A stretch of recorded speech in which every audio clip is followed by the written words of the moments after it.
Well, well, well. With the rumours and whispers of the latest Indiana Jones movie reportedly costing $300 million, and with the negativity of hearing Phoebe Waller-Bridges in this, and could likely take over from Indy. Are you serious? I feel the need to go back to where it all started and review the truly awesome Indiana Jones trilogy. How's that for a slice of fried gold? Raiders of the Lost Ark hit the movie theatres back in 1981, a time where I was still shitting into reusable nappies. You dirty fecker. It was a film set in 1936 about an archaeologist and adventurer, Indiana Jones, who uses his knowledge to track down ancient artefacts hidden away or protected by indigenous tribes to bring back to museums in America. What did you say, Rivers? A whitey stealing sacred artefacts from indigenous tribes just so other white people can look at them in museums? How very fucking dare he! Reparations, sir! Reparations!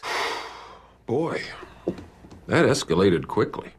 Yes, 1981 was a more simpler time where you could write a fun story and not worry about an angry white lesbian telling you you're a piece of shit for not helping trans people by writing Indiana Jones as a trans man. Fuck off.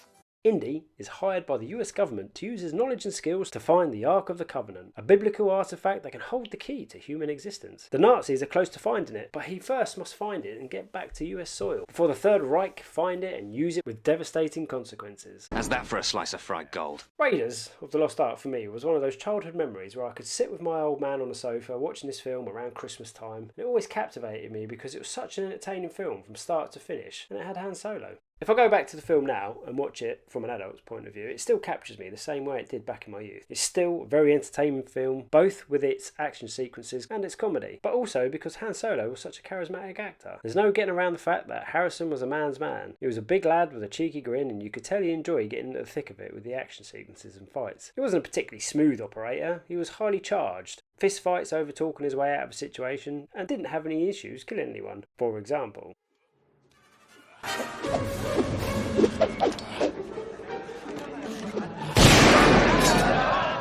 Despite that, he was a very lovable character, highly intelligent but also ready for a scrap. The film was written by Philip Kaufman and George Lucas. You know, those two part-timers who, between them, wrote Star Wars and The Invasion of the Body Snatchers, just to name a few. And it was directed by Steven Spielberg. Seeing those three alone would lead you to believe the film would be in safe hands. But they also had John Williams on board as the composer. What's a fucking legend? If you're not sure who he is, because, let's be honest, who generally does know who a composer is, you would definitely know the films he worked on. You know, little-known films such as Jaws, Star Wars, Superman, E.T., Empire of the Sun, Jurassic Park, and Schindler's List, to name a few. So, you have the writers, you got the director, the composers on board, and you got Han Solo. What more do you need? Well, why not throw in a compelling story and good supporting characters with the likes of Karen Allen, Paul Freeman, Denham Elliott, and a very young Alfred Molina. When we're introduced to each one, we get to know the motives and how they feel about Indy straight away. Balosh is Indy's nemesis, someone who admires Indy because he knows deep down Indy is better than him, but always has the resources behind him to take from Indy what Indy has found. Marion, we know, has a love-hate relationship with Indy. She hates him for leaving her and what he did, but you know the love for him never left. And Salah, his old friend in Cairo, who would do anything to help Indy as he treats him like family. Now, Raiders won 4 Oscars for Best Art Direction, Best Sound, Best Film Editing, and Best Effects, and was nominated as Best Picture, Best Director, Best Cinematography, and Best Music. It was a big deal back in the 80s. And now, with Raiders being over 40 years old, it has some iconic scenes that are embedded in Hollywood history, such as Indy running from the enormous boulder at the beginning, which shows him stumble that was unintentional but left him for authenticity. The scene where a flamboyant swordsman stands in his way in a Cairo street and he ends up shooting him. This was an idea, actually, of Ford himself, because the crew and him came down with food poisoning and he was too ill to try and use his whip to snatch the sword out of the guy's hand. Now, I give the film high praise, but is it perfect? No, no film is. The special effects at the end with the ethereal spirits don't hold up very well, but then, you know, the film is 40 years old, so can be forgiven. There's also some dialogue in this film which probably is a little bit frowned upon in this day and age, and it's between Indy and Marion. I never meant to hurt you. I was a child. I was in love. It was wrong and you knew it. The fight choreography, well, let's be honest, it doesn't really look like there's much there. It just looks like lads having a great time and having a little scrap. It's not the best, but then again, I think it has some old world charm and also some innocence about it, because it was so Billy Basic. But if you think the sound of people being hit sounds odd, because it is. The sound effect was actually created by hitting a pile of leather jackets with a baseball bat. After Raiders, we had The Temple of Doom. That came out 3 years later in 1984. Again, like Raiders, set in the 30s, although actually a year before Raiders, so actually a prequel, we find Indy trying to get hold of another precious item, this time a large diamond from the Chinese triad, which involves an elaborate escape from them with the help of his 12-year-old sidekick Short Round and a singer Wilhelmina. They board a plane to escape from China, but the plane crashes and they end up in India, where Indy finds himself in another quest, this time to help a village who've had their sacred stones stolen along with all their children. Indy's investigations lead him to a temple where an evil voodoo doctor enslaves the rich and the children with his party piece of tearing people's hearts out using his hands. Can Indy discover the secret to what's going on and save the day?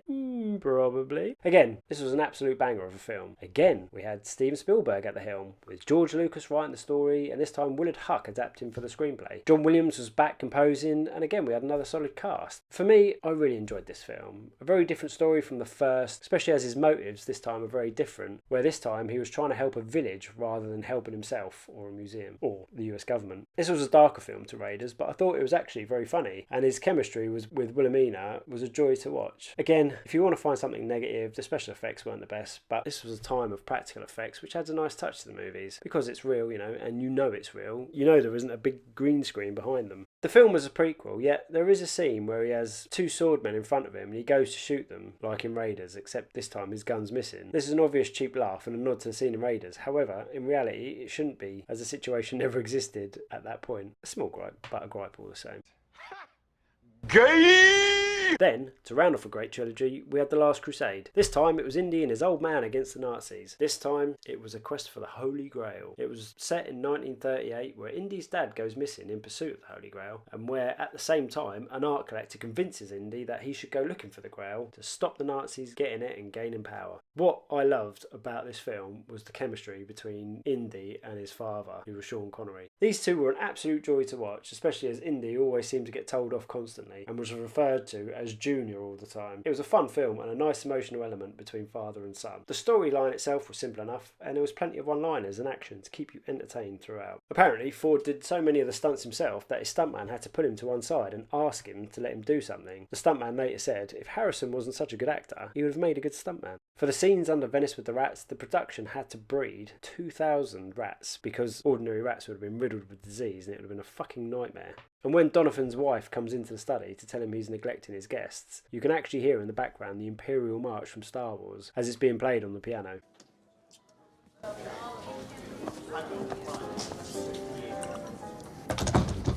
Hard to resist, isn't it? Again, this film won an Oscar for the best effects, sound editing effects, and was a nominee for best sound and best music. Give me the meat and give it to me raw.